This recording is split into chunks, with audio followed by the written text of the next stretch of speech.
Thank you all for having me up here on stage, and I just want to congratulate the IAB UK for a tremendous agenda. I hope you all have a great day. What I like to do is talk about the era of convergence, and the reason that is, or the definition of it, is the blurring of distinction between the living room telly and digital video on all the devices that we have. I've been in the digital video or the digital advertising space since the late 1990s, and it's been an incredible rapid change. But I wanted to share with you that I've never seen such a rate of change as what we're going through right now. And I thought I'd share with you some of the statistics and some of the trends behind that change. So let's just take a look at the year of 2015. It started in January with an e-commerce company called Amazon.com creating original content that won an award, something I would not have predicted 5 years ago. In the United Kingdom, in July, what we saw from Ofcom is the fact that for the second consecutive year, total broadcast television consumption on the home television set dropped. However, this is just not a UK phenomenon. Globally, what we're seeing is a very similar pattern. We had a tremendous merger that was announced in the United States between Time Warner Cable and Comcast. It was going to create an almost 50% market share leader in paid TV. That merger was scuttled. Charter comes in and makes a bid for Time Warner Cable, and a few months later, AT&T buys DirecTV, and Comcast, which for years had been the largest paid TV offer in the United States, became number 2 to AT&T and DirecTV. I don't think we're finished. And what's also equally as more challenging and fascinating is that over $25 billion of billings from the agency point of view went up for review this past summer, and it's still undergoing review and it's going to continue through the fall. That's just a tremendous amount of change in a short period of time. The real question is why? So we think there's a few reasons. The first is all of us in this audience. We're individual consumers, and just like myself, we all want to watch our favorite content where, when, and how we want to consume it. And we're redefining the rules. I can now watch my current favorite binge-watching show with my wife, Orange is the New Black, while traveling on a train on my mobile device. Data, which is the key to linking consumers across these different screens that are proliferating, is also going to define the new winners. And what we're seeing is that a lot of the new players, Facebook and Google, who traditionally never had large video presences, taking YouTube out, all of a sudden believe and are looking forward to TV and video as the biggest growth opportunities in their company. And they too have tremendous access to data, which, as we just discussed, is pretty important in identifying consumers across screen. Years ago, I used to get my television simply through signals across the air. Then I had this wonderful opportunity to get it through paid TV. Now we have connected TVs all the way through to concepts of TV everywhere. The distribution models have changed, and in many countries, we're even discussing the idea of unbundling. These are all recent phenomena. And because of these different and many choices, advertisers are trying to think, how do they reach the consumer? It's not a question of, is TV dead? TV is still great, and it's still the greatest single simultaneous reach medium. But the question is it enough? So let's take a look at some of the data. United Kingdom, total screen time. If you take a look, on average, total screen time over 5 years has increased somewhere between 30 to 50%, depending on the data provider. Now, as we discussed, some of the television consumption inside the household is dropping a little bit, but that's being more than offset by alternative device consumption. And as one can see by the green bar here, mobile is making up for a lot of that ground. What we found, though, in the United States through a study that NBC did, one of the larger broadcast companies out there, is that it's not just an either-or, it's actually more. So what NBC did is they could track people who are consuming their content on just the TV, and people who are consuming content on the TV and PC, the TV, PC, and mobile, and then, of course, the TV, PC, mobile, and tablet. And in every particular case, what they found is that more device access to the NBC content actually drove greater consumption on the household television. This is very counterintuitive to what people thought, but I think this is great news for the TV industry. However, there is a big challenge. Fragmentation is still forcing the marketers in the world to rethink what they're doing.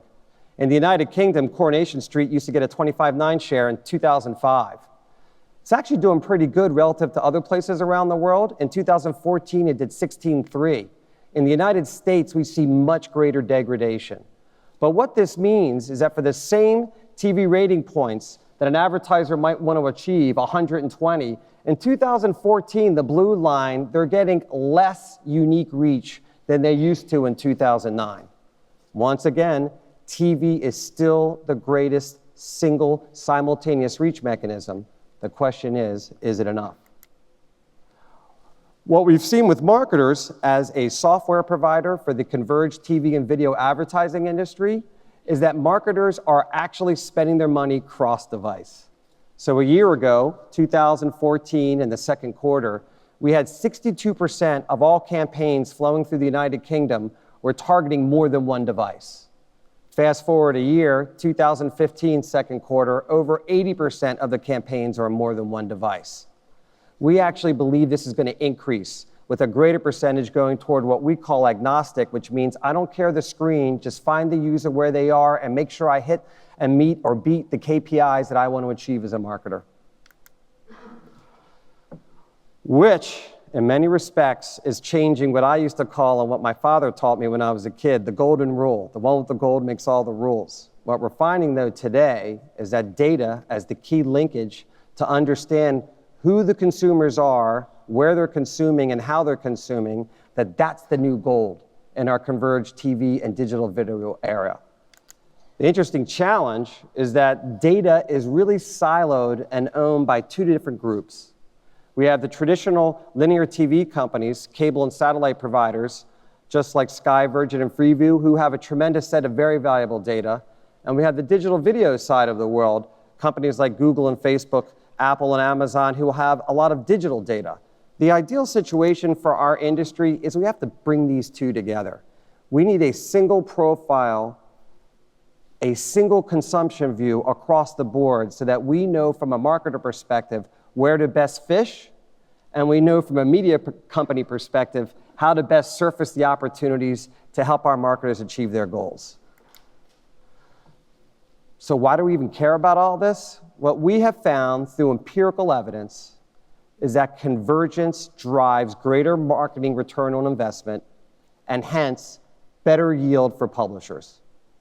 If you can marry great content with the data that is awesome and coming online and allows us to target and do this across device, we actually get the best of all possible worlds. On the left-hand side up here, we did work where we demonstrated that broadcast quality content performed 3 to 4 times better on offline sales metrics than short-form video purchasable on the exchanges in a biddable format. Quality content, premium content is scarce, and it matters. We found in the middle box that using data for targeting has a huge impact. 100% improvement in lift, once again, on offline sales metrics. Having worked for Procter & Gamble in my career, I found early on that television and sight, sound, and motion was often the best creative format to drive offline sales, and that's why we used offline sales as the measurement we chose to talk about here. And on the far side, on the right, we're huge fans of digital targeting. We think it does great. In this particular case, we had over 20% lift on online purchase targeting and online demo targeting for offline sales. The neat part, though, is that if you actually add television targeting to the digital video targeting, you get a 50% increase in digital video targeting alone. Once again, adding both together does more than one alone. So we believe, and all the forecasts show this, that the results do exist, that they're there, and hence the spending will follow. Here in the United Kingdom, this is a forecast from eMarketer about the total spend for TV and digital video. If you'll notice, the orange, which is TV, is looking to grow. It's not looking to shrink. And yes, digital video is growing faster. The real message is that the total pie of TV and digital video combined is growing faster than all other media combined themselves. So this is a rising tide opportunity. What's fascinating, I'll note, is that in the United States, the actual incremental spend year over year on TV is predicted to be greater than the incremental spend in online video. Once again, it's not saying one or either is worse. It's just demonstrating that TV is still a great medium, it's still a wonderful opportunity, but we need to add digital video to be able to get the full opportunity for both marketers and media companies. So what's this mean for all of you in the audience? Once we know who we want to reach, let's understand how they consume that media. Let's use data to identify them, find them, understand them, and plan against that. If I'm a media company, I want to leverage that opportunity to sell that way to my marketing clients. In order to do that, you have to leverage data at the center of your media strategy. Data is tough. It's a hard thing to get a hold of. It takes a lot of time and a lot of investment. We're encouraging everyone to do it sooner rather than later. And to truly be effective, it's hard to compare apples to oranges.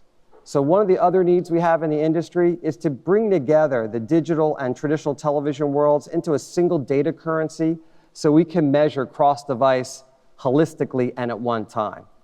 And because of all the fragmentation and because of all the changes that we see in our daily lives, it makes sense that we have to plan holistically.